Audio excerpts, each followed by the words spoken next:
ക്ഷേത്രം നടത്തിപ്പുകാർക്ക് ജയിൽവാസം പ്രവചിച്ച് ശബരിമലയിലെ 2014 ദേവപ്രശ്നം.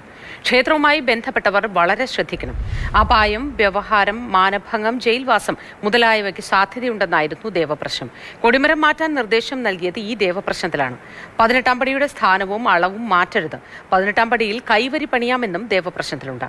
ആർ അനന്തകൃഷ്ണൻ വിവരങ്ങളുമായി ചേരുന്നു.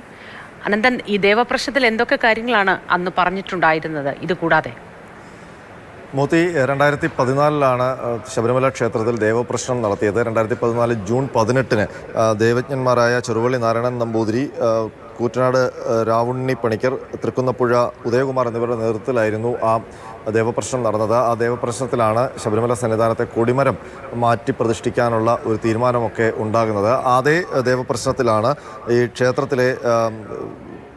ക്ഷേത്രവുമായി ബന്ധപ്പെട്ട് പ്രവർത്തിക്കുന്നവർക്കുള്ള ജാഗ്രതാ നിർദ്ദേശം കൂടി പറഞ്ഞിരുന്നത്. ക്ഷേത്രവുമായി ബന്ധപ്പെട്ട് പ്രവർത്തിക്കുന്നവർ എല്ലാവരും തന്നെ വളരെ ശ്രദ്ധിക്കേണ്ടതാണ്. അപായം, വ്യവഹാരം, മാനഭംഗം, ജയിൽവാസം മുതലായവയ്ക്കുള്ള സാധ്യതകളും കാണുന്നുണ്ട് എന്ന് അന്ന് പറഞ്ഞിരുന്നു. അതാണിപ്പോൾ യാദൃശ്ചികമായിപ്പോൾ 2025-ലും 2026-ലുമായിട്ട് ശബരിമല ക്ഷേത്രവുമായി ബന്ധപ്പെട്ട് പ്രവർത്തിക്കുന്ന പ്രധാന സ്ഥാനത്തുണ്ടായിരുന്നവരൊക്കെ ഇപ്പോൾ ജയിലിലായിട്ടുണ്ട്.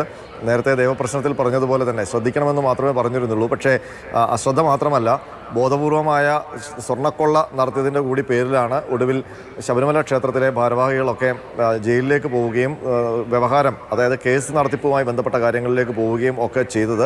തന്ത്രി അടക്കമുള്ളവർ ഇപ്പോൾ ജയിലിലാണ്. ദേവസ്വം ബോർഡ് പ്രസിഡന്റുമാരും ജയിലിലാണ്. ദേവസ്വം ബോർഡ് ഉദ്യോഗസ്ഥരും ജയിലിലാണ്.